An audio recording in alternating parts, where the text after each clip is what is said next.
Well, look, I think our position is well stated. The president had a very important, I think, historic call just a couple days ago with a number of leaders from the region. I think there's strong alignment and agreement on what a preliminary draft should look like. I think that, like anything with something like this, it's going to take a couple days to settle on, even down to the disagreements over a word, sentence. So we'll have to work through that. If there's going to be a deal, we're going to have to work through that. But they said the fighting had slowed down. But in one of the most dangerous waterways on Earth, the war was only getting started. As darkness fell over the Strait of Hormuz, US forces launched a series of powerful strikes against Iranian missile sites and fast-attack Navy boats. Explosions lit up the coastline near Bandar Abbas, while American warships moved to secure one of the world's most critical oil routes.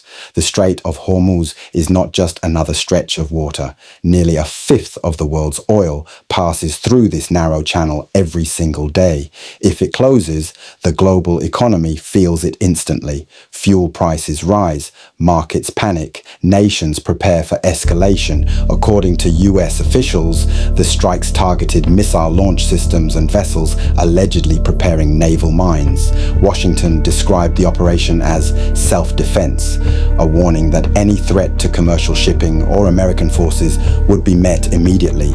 But Iran sees it differently. Iranian officials condemned the attacks, warning that the United States has crossed another red line. Military commanders promised retaliation if strikes continue, raising fears that the region could slide into a much larger conflict. And this is where the situation becomes even more dangerous, because this is no longer just about missiles I think our or position ships. is well stated. It's about global power, oil, trade routes, and control of the Middle East itself. For decades, the Strait of Hormuz has been one of the most important strategic choke points on Earth. Whoever controls these waters can influence the flow of energy to Europe, Asia, and beyond.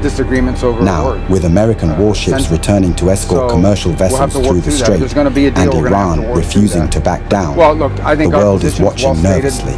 One wrong move here could send shockwaves across the global economy, and tonight, the waters of Hormuz are closer to the edge than they have been in years.